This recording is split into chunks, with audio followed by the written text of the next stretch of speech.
Hello, my friends.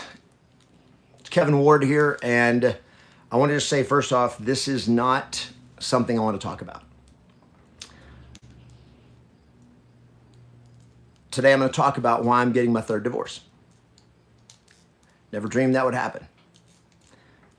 When you're young and you're idealistic and life is going to be perfect, you think divorce, no, not for me. I'm not ever going to get a divorce. I'm going to be a great husband. I'm going to be in a great marriage, and life is going to be awesome. And that was how I believed, and that's how I've always believed. And when I got my first divorce after I had an affair, I thought, okay, that's it. My second marriage, I'm going to be awesome. Everything's going to be great, and this is going to go good.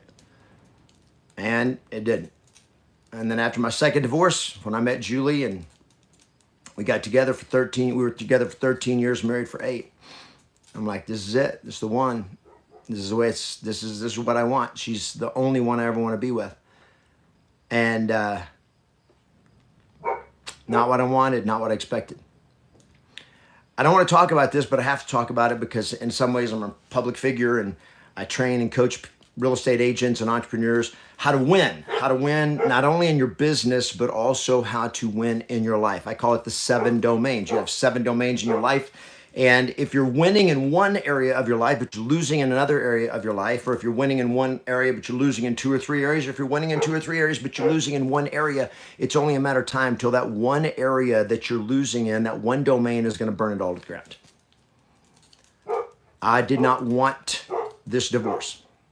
I did not want my marriage to end, but also didn't want my marriage to become a relationship of distance and distrust and misery. And that's what it had become.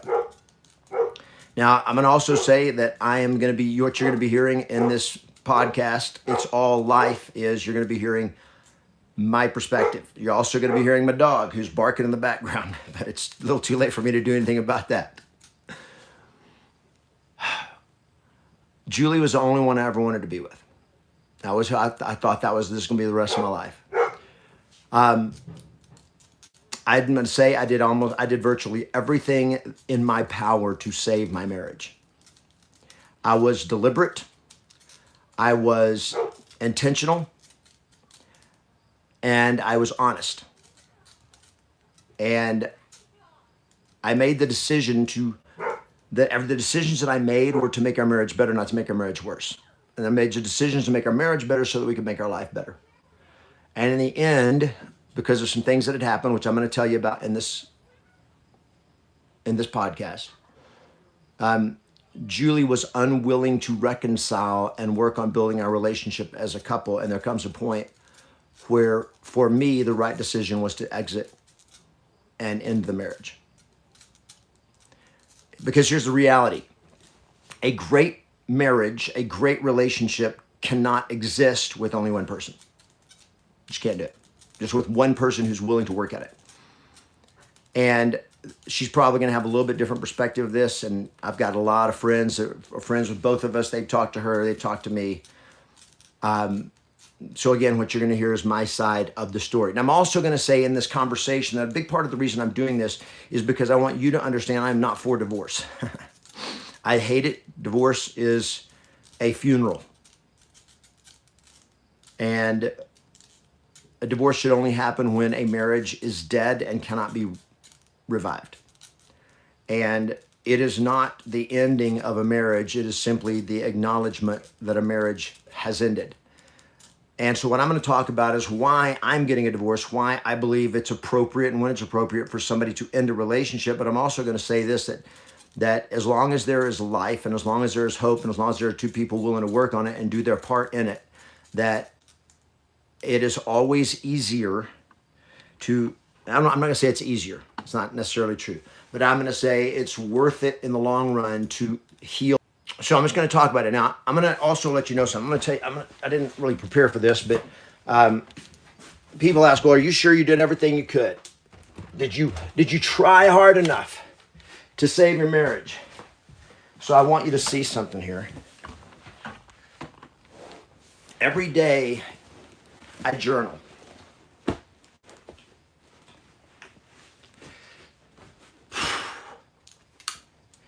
So when people say, did you do everything you could? Did you do enough? Why don't you try a little longer? Why don't you try a little harder? Did you go to therapy? Yes, I went to fucking therapy. Yes, we went to therapy. We did it for months. We had conversations. We had countless hours of conversations. So when somebody asks that, I'm going to say, let me tell you something. These are my journals. This is my journals over the last year, maybe a year and since the beginning of 2022. This is my journals.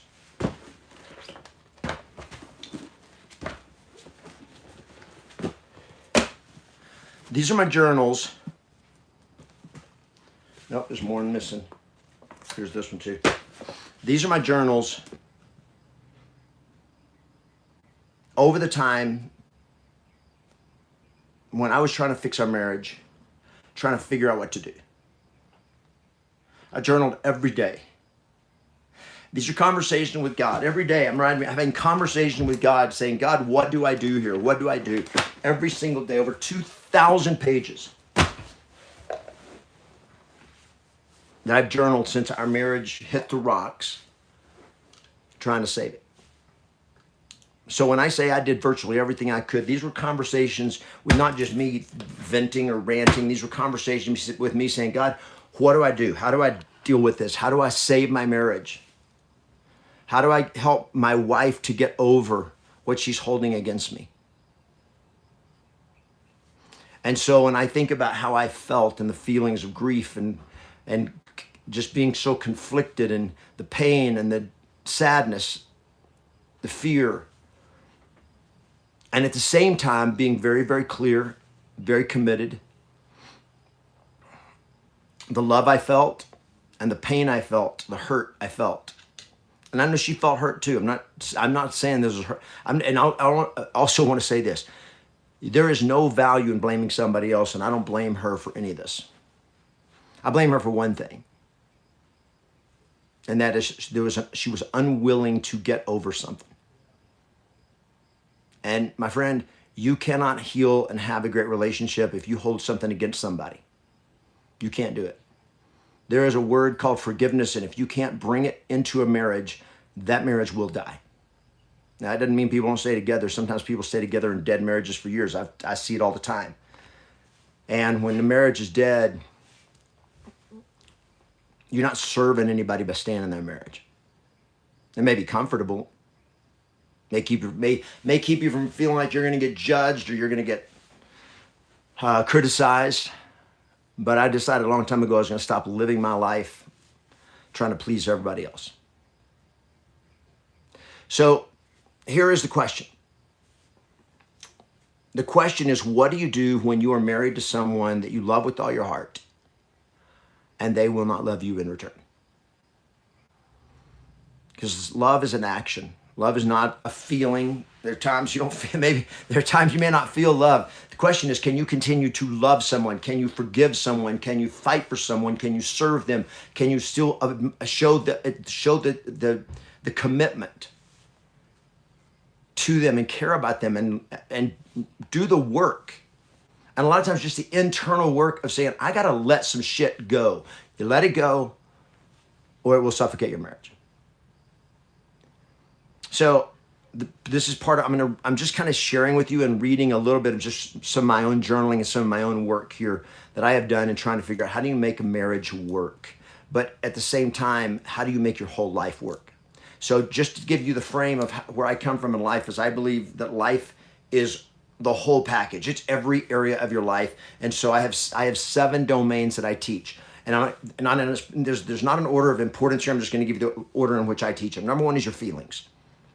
Your feelings. Your emotions are one of the most powerful drivers of your life, and that is an area of your life. Your feelings dominate your decisions, your thoughts, your focus, what you do, your activities. Feelings is one of those domains of your life. And if you've got negative feelings that are controlling your life, it's gonna mess things up in the other domains of your life. So number 1 is feelings. Number 2 is your faith. Now, faith is not necessarily about religion, but it's about what you believe. What you believe, what your values are, your core values, your moral compass. All of that is your faith. What do you believe about life? What do you believe about good and evil, about love and hate and forgiveness and about anything in life? What do you believe? So that is your faith. Number 3 is your fitness. That's your body. Okay, number 4 is your family, your relationships, your family, your friends. That's the 4th domain. 5th domain is your fun. I believe everybody needs to have fun. Okay, you need to have things in your life that you do strictly just because you love doing it, because you have fun doing it. I believe hobbies and enjoyment of stuff in your life is critical to your mental health. The next domain is your finance, your money. Okay, for a lot of people, their career is purely a financial domain. It's just what you do to make money and how you handle money, making it, having it, keeping it, your relationship with money. And then number 7 is your focus. And your focus is your calling. It's your purpose in life. Now, for a lot of people, your focus domain and your finance domain are married, because if your focus, your primary, what Napoleon Hill called your definite major purpose, if that is all, if you're doing that and part of the motive of that is to make money, then your financial domain and your focus domain are attached. And that's the way it is for most people. Most of you, your major purpose, your major focus in your life is your career. Okay, so that's a different conversation, but I just kind of want to give you a framework of how I see life, is that it's all life. You can't say work-life balance. I talked about that on a previous podcast. You can't, there's no work-life balance, because work is a part of your life. It's not separate. It's not like I have work over here and then I have my life over here. No, your work, you spend 8, 10, 12, 15, 18 hours a day on work, and you're telling me it's not a part of your life? Hello? Okay, so anything that's going on in your work, in your business, your financial domain is also going to affect all the other domains in your life. And what's going on in the other domains of your life is going to affect your focus and finance domain. So you can't separate them. There's an integration. And that's the reason this podcast is called It's All Life. And my marriage is a part of my life. And my marriage is one of the most important parts of my life. And it's one of the most important parts of your life. And when it's messed up, it is going to dramatically impact all of the other domains of your life. It's going to dramatically impact your feelings. And as it does that, it affects your performance. You know this. If you are in a relationship or been in a relationship, when you have a fight with your spouse or your significant other, and then you try to go to work, how's that day going to go for you? Right? How's it going to go? You know it's not going to go good, because you're the emotional energy and the tension when a relationship isn't right. And it can be in your marriage, but it can also be with your children. You have a big fight with your teenage daughter or your son, or they're doing something they shouldn't be doing, and you're stressed out about that relationship. It's going to affect your ability to go to work. When you're not taking care of your body, that's going to affect your relationship. It's going to affect your energy at work. It's going to affect everything. When your feelings are out of alignment and you don't feel great, like you're depressed, or you're operating out of fear or stress or anxiety or uncertainty and doubt, or a fear of loss because you're afraid of what's going to happen to your marriage, you're afraid your child's going to get in trouble and get picked up, and whatever it is, when things aren't working in one domain, it affects all the other domains. And when you're not operating in alignment with what you believe, with your faith, it's going to create a conflict, which was one of the biggest struggles for me. Was I believe in marriage. I believe in one man, one wife for life. That's what I believe. And so all of this creates this massive thing, and most people don't deal with their shit. They just live with their shit. And so I have this strong belief that you got to be committed to winning in your whole life. So with that, I had journaled 5 reasons or 5 things that led me to decide to have my 3rd divorce. And it was a decision. I made the decision. I moved out. I filed for a divorce. It was not what I wanted, but it was the right thing. Why? So here is my question. What do you do when you're married to someone, you love them with all your heart, and they will not love you in return, and you can't fix it? And that was where I was. And so here are the 5 things that I went through. Number 1, take responsibility for your part in any problem that exists in the relationship. You got to own it. You got to say, what did I do? What have I done? What can I do to make this whole? You got to take responsibility, and there's no value in you saying, well, it's your fault, and you did this, and you did that. Okay, I get it. Is there fault there? I guarantee you, I promise you, there's always fault on both sides. There is never a marriage in which there is a guiltless party. Okay, I remember growing up in our churches, we would talk about the guilty party and the guiltless party and it was always in the context of somebody having an affair. And like there was a guilty party and then there's the innocent party. And the innocent party is the one who didn't have the affair. But see, the problem was the innocent party is the one who drove the other person to have an affair because they were emotionally unavailable or physically unavailable or sexually unavailable. And they held that hostage in a marriage, and that drove the other person into somebody else's arms or whatever. There is no guiltless or innocent party when a marriage doesn't work. And there is nobody that comes out unscathed. Now, in saying that, what I'm saying is if you're in a relationship with a significant other, married or just a committed relationship, if it's not a great relationship, you got to take ownership. My fault. I take ownership. It's my fault. My fault. What could I have done to fix it, and what can I do to fix it? Because I look back now on the things that I have learned, and so I've learned so much since I'd moved out, and I'm like, what if only I'd known that 10 years ago? Why didn't I know that? Why didn't I know that in my first marriage? So for years in my marriages, 3 of those now, I backed down in every disagreement. I would never stand up to my wife. Why? I was a people pleaser. This is how I live my life. I believe to make everybody else happy, right? And then when it comes to your marriage, happy wife, happy life. But what happened to me in 3 marriages was happy wife did not mean a happy life. Happy wife in my first marriage meant I had an affair. Why? Because I wasn't happy. I wasn't fulfilled. There was things that weren't right, and I wouldn't stand up, I wouldn't talk about it, wouldn't confront it, wouldn't deal with it.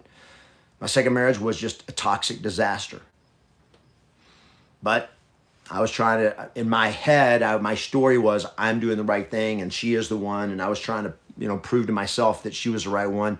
And I still would back down. I would never confront all the bullshit that was going on in our marriage. And it was a marriage that was filled with lies, with deceit. It was toxic. It was a disaster. But I thought if I could make her happy, everything would work out. And so that's what I tried to do in my third marriage. And that's how I thought you're supposed to do it. I was just like, if you're a nice enough guy and you'd be a good husband and you treat them great and you tell them you love them every day and you always try to make them happy and you go along with what they want to do. And if they disagree, back down, and you're the one that's always wrong. And I was the one that no matter what happened, almost without exception, in every fight, every disagreement that we ever had, it always ended up being me apologizing. I never understood this until just about 3 months ago. I found a book that was recommended to me called No More Mr. Nice Guy. And that book, if you are a man, if you are a husband, if you are in a significant relationship or plan to be, you need to read that book. It's called No More Mr. Nice Guy. I can't remember the name of the author off the top of my head, but you need to read that book. No More Mr. Nice Guy. If you are a wife, you probably need to read that book. If you're a wife and you're not understanding your husband and he seems like you think he's a dick, there is a book you need to read by Alison Armstrong called The Keys to the Kingdom that will help you understand how men are different than women. And we are different. And women are different than men. And this is part of the problem that we have in our relationships. We don't understand each other, and we think we understand each other, and we're upset because you don't, that's so stupid. Why are you doing that? Why are you saying that? And we think we want them to be like us. Just like John Gray said, men are from Mars, women are from Venus. We're not the same. And we think just because he doesn't agree with you or doesn't do it the way you think he should do it doesn't mean he's wrong. And just because she doesn't get it and she doesn't make any sense to you doesn't mean she's wrong. We're just wired different. And as we go through life, especially men go through phases and stages in their life where they are transitioning and they are changing.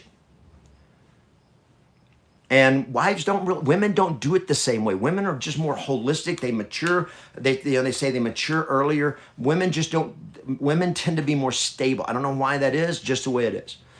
Now, some may piss somebody off. It doesn't matter. I'm just going to tell the truth. And I'm going to talk about what I believe and what I see. And it's just the way it is. So Julie and I had come together in a relationship. We were both in a bad place, and I was in a really, really bad place. And we came into a relationship with a lot of struggle. I started my company at Yes Masters while we were together. It broke up our relationship for a while because I wasn't making enough money and I couldn't pay the bills. And then once I got the business where I was making money and paying the bills, we got back together and we spent, total, we spent 13 years in a relationship, and it was awesome. I mean, I loved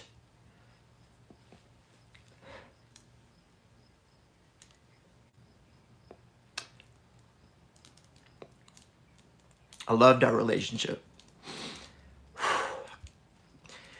She kind of came into my business, started helping me out, and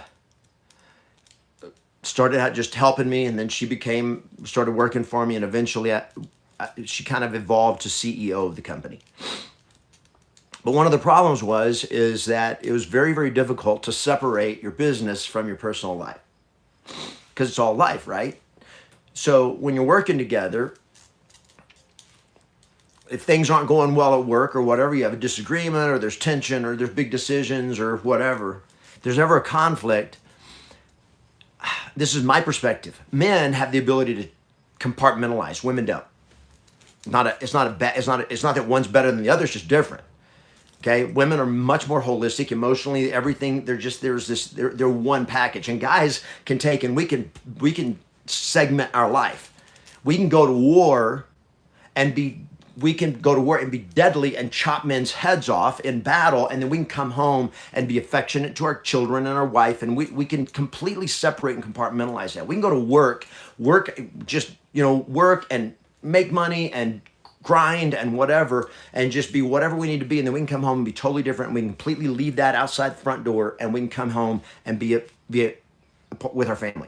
Now, you need some time to make that emotional transition, but we can do that. And I could do that with my wife. I could work with her here, and then she's my partner in the business place, and then we get home or we clock out. She's my wife. She's not my business partner now. She's my wife. And I'm like, when we go to the bedroom, I want my wife to be there. I do not ever want to get in bed with my CEO. I don't want to do it. I don't want to sleep with a business partner. I want to sleep with a wife. And over the years, that just was beginning to create tension in our marriage. And because I didn't like conflict, I didn't like happy wife, happy life, right? This was my belief. And so I did not want to have arguments with her at work about business, because if we had a fight about business at work, then it's going to come home with me. And then she's going to be mad at me, and she's going to be mad at dinner. She's going to be mad when I want to get ready for bed. We go to bed. She turns over and she won't talk to me. She won't touch me. She won't be affectionate to me. She won't do anything. And it wasn't that way all the time. It's just when it wasn't good, it was horrible. And I hated it, and I was miserable. And I just wanted ugh. And I'm like, I don't want you to be my business partner. I want you to be my wife. And I knew this for years. And I wouldn't say anything about it. I wouldn't do anything about it. And so, guys, one of the things that destroys your relationship is because you see and you know something's not right, and you don't address it, and you don't fix it, and you don't deal with it when it's still a young problem. Wait till it gets old and ingrained, and it metastasizes through your whole fucking relationship, and then you burn it to the ground. And I knew that was coming. And so last summer, I just been feeling this. We still had great moments and great times together, but there was just this tension, this underlying tension in our marriage. There was just less and less affection, less and less intimacy, less and less connection, because of the tension in our business. And things were not going well in our business last year because the real estate market changed. And so I'd been making major pivots in the business before the market started changing, and then the market starts changing, and she's not liking all the stuff I'm doing, and she's disagreeing. So that's just creating more tension and more tension. And I'm like, okay, for us to survive this, I've got to be able to lead the company, and I've got to be able to make decisions and not worry about upsetting her and her pushing me away in our marriage. It's going to destroy our marriage. And I know me, that I will eventually, if I don't fix this, I will burn it to the ground. And I told her this. I said, here's what's going to happen. I said, one of three things are going to happen. If we don't fix this, one of three things is going to happen. I'm not telling everything here in sequential order, but it's just kind of how it's coming to me. As I said, number one, if we don't fix this, and the intimacy and affection in our marriage is just going further and further away, and you don't admire me anymore, you're more upset at me and all of that, and you hold stuff over my head, I said, number one, I'll cheat. If we don't fix this, I know me, eventually the day is going to come, sometime, somewhere, somehow, I'm going to cheat. Or, number two, I'm going to turn to porn. And that'll probably last for a while. That'll probably make everything okay, and I can survive, and I'll do that. Or, number three, we fix our marriage. So I said, number one, I'm not going to cheat. Number two, I'm not going to turn to porn. So number three, the only option is we got to fix our marriage. And to do that, I cannot do it with you being my partner. And so last July, I replaced her and took over as CEO of the company, and basically she exited the company. That devastated her. I knew it was going to be hard. I knew it was going to be painful. I did not know how painful it would be. I did not know how devastating it would be, but it devastated her.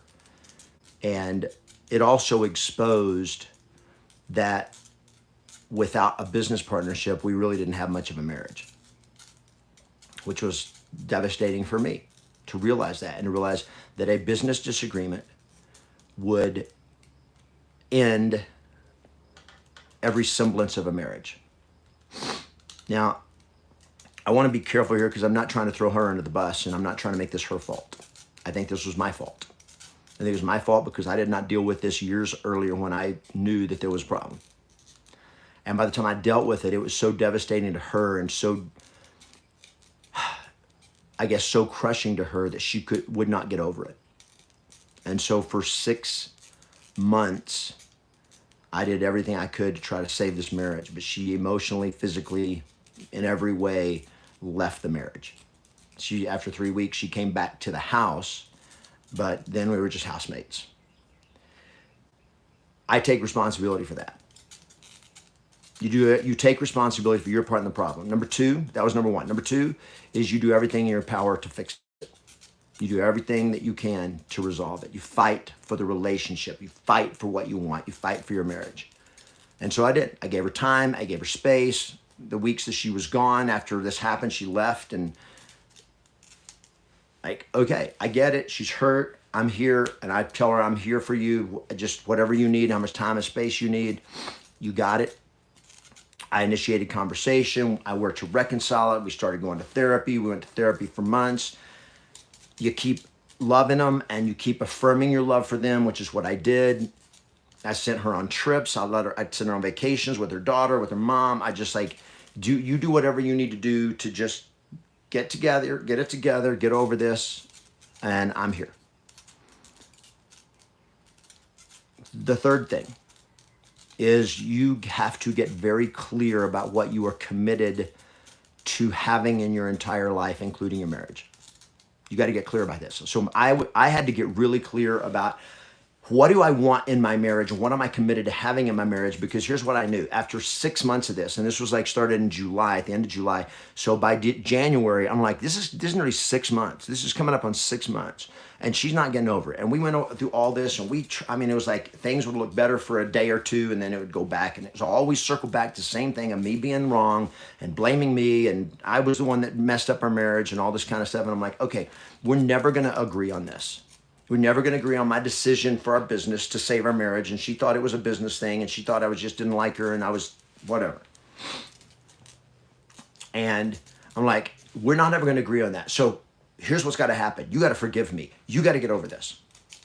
And you got to come back into our marriage, and we got to start dating again. And I was trying to take her out on dates through this whole period. And we'd go out and eat, and it was miserable, man. Like you get in the car, and the whole time she's sitting in the car facing away from you, facing away from me. And I'm like, I hate it. I'm like, why am I taking you out on a nice dinner? Because we're going to sit there and you're not going to talk to me. You're not going to look at me. You're not going to say anything. And if I ask you a question, you're going to give me a one-word answer or go, what, huh? What? And so I'm like, here's what I'm committed to. I'm committed to having a great marriage. I'm committed because I'm committed to winning in life. And I know that if my marriage is miserable, it's going to make the rest of my life miserable because I hated every day. I didn't like going to bed at night. The only best part of my day was when I get up and get out of bed and go do my morning ritual. Because then I'm kind of by myself. But then I go to work and it's like, there's just this weight, this heaviness over you every single moment. And I'm like, I'm committed to winning in life. And I can't win in life when I have this. One of the most important things in my life is my marriage and my wife, and she hates me.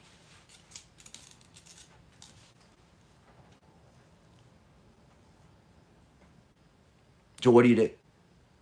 So number 3, you got to get crystal clear about what you're committed to having in your life, what kind of marriage you're committed to having, and are you willing to be true to that commitment? And that's number 4, is if you're going to win in your life, you got to be true to yourself and true to your commitments above everything else. Above everything else, you got to be true to yourself. And this idea of sacrificing for your marriage and all this kind of stuff, well, I agree that you need to you're willing to compromise and accommodate, and you make sacrifices for your marriage. You do things for your marriage you wouldn't do if you were single. Totally, 100%. You've got to do that. But there comes a point where it's like, I'm imagining we've been here for 6 months in misery, housemates, totally miserable. I'm totally miserable. I'm like, this is not what you want. Tell me you're happy. Then we got to get over this. We got to get past this. And finally, in middle of January, I finally came home one day and I just said, we're going to have a conversation. And I gave basically an ultimatum. I said, here's what I'm committed to having in a relationship, and here's what I need from you. If we're going to stay together, if we're going to be married, this is what I need from you. And this was like, I gave her my conditions, and it was real simple. This is what, in any marriage, this was the vows. To have and to hold, to love, to cherish, so I want admiration, I want affection, I want intimacy, I want you to accept me, I want acceptance with all my good, my bad, and my ugly. I want you to accept all of me. That's the only way you can have a relationship. And I'm like, I'm not going to be sitting here. I've been here for 6 months in misery, waiting, working, trying, initiating, trying to reconcile this, journaling every day and journaling thousands of pages, saying, God, what do I do here? Here's what I'm feeling. How do I deal with this? What's the next step? And God says, do this, do this, do that. I'm like, okay. And that's what this right here is. Okay. That's what these are. These are my journals. I do them on my iPad, and then I print them out every quarter. And just trying to figure out, what do I do? What do I do? What do I do? But here's what I knew. I will never settle. And I'm like, I am not going to be willing to be here 2 years from now in the same place. I asked her, is that what you want? Is that what you want? You want 2 years from now to still be sitting in the same misery? I look ahead in my life, 5 years from now, 10 years, I'm not going to be doing this. I am committed to having a great relationship with my queen, period. And I will not settle. And if you are unwilling to be a part of that relationship and to love me and accept me and affirm me and show affection to me and have intimacy with me and to admire me, well, I'm trying everything I can and doing what it takes to build our kingdom and to build a great life for us. And when we disagree, if you can't get over it and you can't forgive me, we can't be in a relationship, because you're not going to ever. I spent most of the first 10, 12 years of our life just trying to make her happy. So if we disagreed on something, I would always back down, and that created a lot of internal problems. And I'm like, I'm not going to do that anymore. So number 4, you got to be true to yourself and to your commitments. And then number 5 is when you have done everything you can and the other person will not meet you in the middle, you finally have to make a decision. And my decision was to walk away from something that was dead. Our marriage was dead.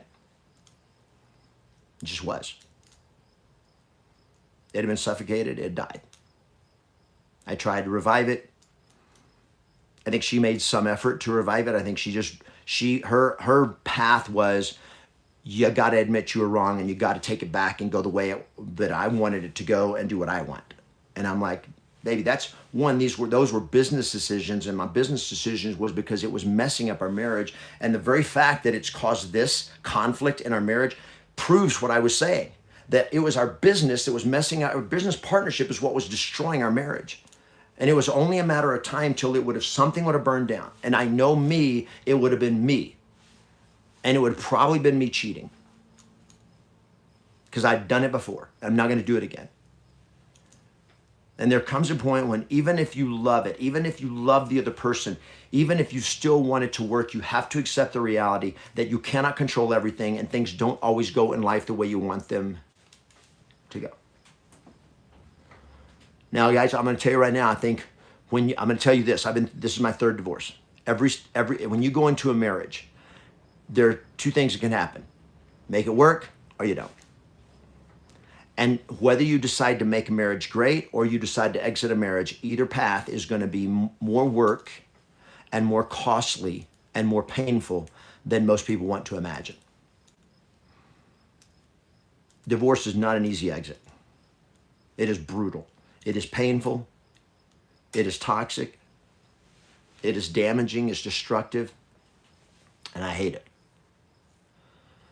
But I'm getting my third divorce because I am committed to winning in every area of my life, and I am not willing to lose. And I'm not willing to settle for something that is mediocre or less than mediocre just because it's the easier path, and I don't want people to judge me, and I don't want people to criticize me, and I want everybody to look at the world and all my coaching members and all my yes masters and all the people that follow me. I want you to think that I got my life together, my shit together, and look at me. Built a multi-million-dollar business, and look at us traveling and all this kind of stuff. And we had a vacation scheduled with her and her entire family. We were going all to Hawaii, and I'm like, I'm not going. We had a trip planned a ski trip planned to Whistler, British Columbia. I'm like, I'm not going. And I sent her and our daughter, my stepdaughter, and I sent them, and I'm not going. She wanted to pretend like to the world everything was fine. I'm like, it's not fine, and I'm not going to be full of shit. I don't bullshit.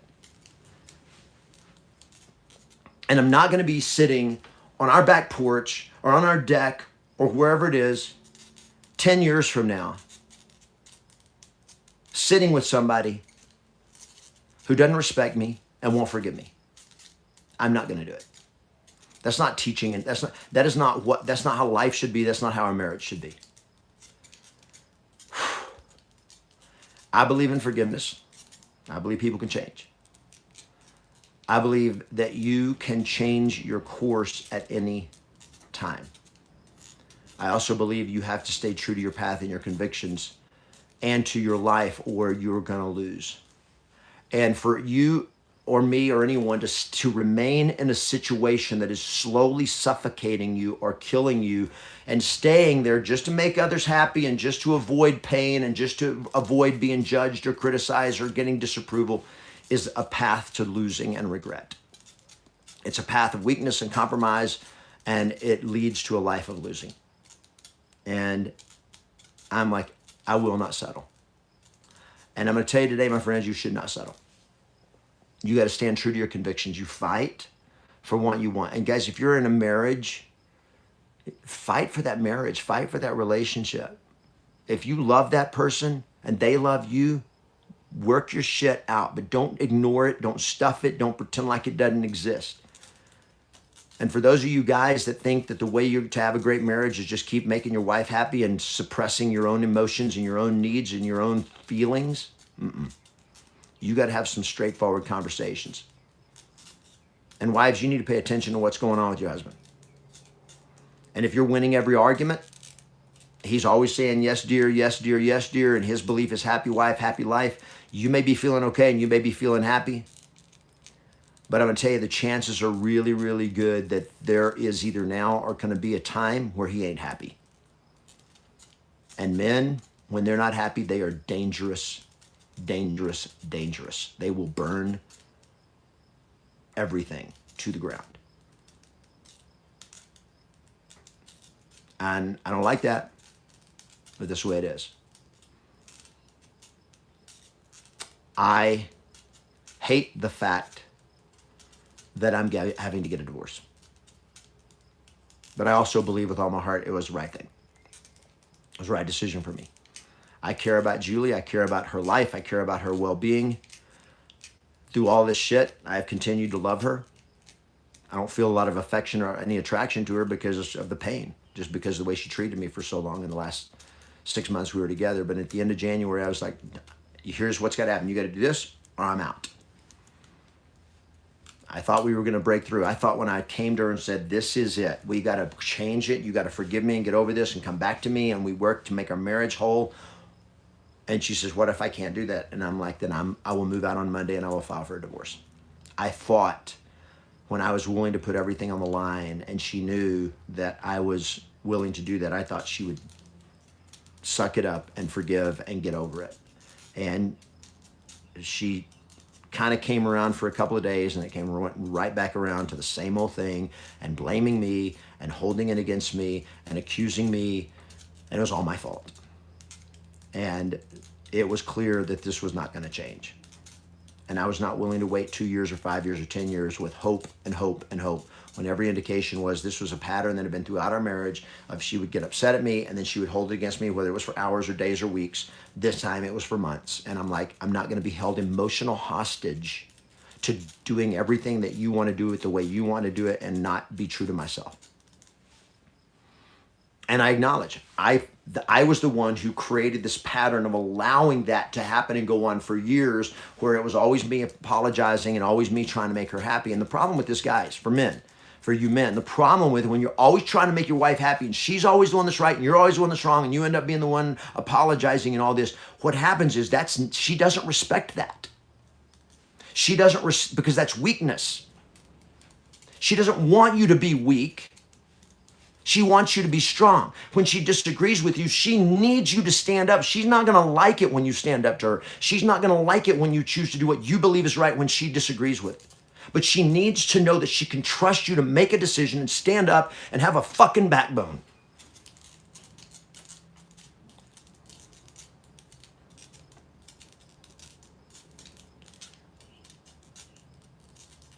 And then she can trust you. And when she trusts you, she can respect you. But if you're in a marriage, guys, and you feel like your wife treats you like her son more than like her husband, wives, if you're in a marriage and you feel like I have to treat him like a kid, that is a sign. And men, you got to get a backbone, and you got to start having the courage to stand up to your wife. Stand up to your wife. I'm not talking about being rude. I'm not talking about disrespecting her. I'm not talking about acting like she doesn't matter. Her opinion doesn't matter. Her opinion matters tremendously. Her feelings matter. I'm not talking about turning into an asshole or a prick. I'm talking about having enough personal conviction and enough confidence in yourself as a man, as a leader, to be able to make a decision and stand by that decision, even if it means standing up to your wife. You see, so many of us were raised with this idea you need to make everybody else happy, and we're pleasers. And our greatest fear is we fear the opinions of others. We fear the disapproval of others. And the worst is when you fear your wife's disapproval. You want her opinion becomes the most important thing in your life, and you're trying I don't want to get my wife's disapproval. And you do, so every decision you're making, she's like, how do I make her happy? How do I avoid conflict? Because I don't want it, for her to be giving me the silent treatment, all that. So, okay, honey, whatever you want, whatever you say. And all you are doing is portraying weakness, and over time, she can't stand it. Again, guys, you need to read No More Mr. Nice Guy. Okay, this is going to piss some people off. But if you think the key to a great marriage is being a nice guy, not going to work. I'm not saying you shouldn't be nice, but this idea that I've always got to accommodate and conciliate, and I've got to be the one always giving in and being wrong and be the nice guy. No, sometimes you need to be the hard ass who says, no, this is the right path. This is what I'm going to do. You got to be true to yourself. You got to be true to your convictions. You got to trust yourself. How in the world is your wife ever going to trust you if you don't trust yourself? I was trying to figure out, why doesn't my wife trust me? I've never lied to her. I've always done right by her. I've treated her great. I've let her have her way. Like, if she doesn't agree with something, we do it her way. Why doesn't she trust me? Because you don't trust yourself. Because you trust her judgment more than you trust your own judgment, because you always give in. And a wife doesn't admire that. A wife doesn't trust that. I want to hear your I want to hear your thoughts. I want to hear your feedback on this. I should have been saying this throughout the whole thing. Is if you disagree with this, Or if you got another perspective of it, I want to hear it in the comments. Just put in the comments of what's going on, what you see happening in your life, or what are your perspectives on this kind of thing and about having a great marriage and the relationships between men and women. But I think there is big pieces behind this of years and years, not decades, of the demasculinization of men and making men the ones who are like, and now it's been toxic masculinity. Like if you're a man, if you're a man's man, that's toxic. And now somehow men take advantage of women and not value women and all this kind of stuff. And now we're to a point where it's like, are you sure you're even a man? Maybe you're actually a girl. And this is not a path for healthy relationships or a healthy society. And so for me, I'm going to tell you this.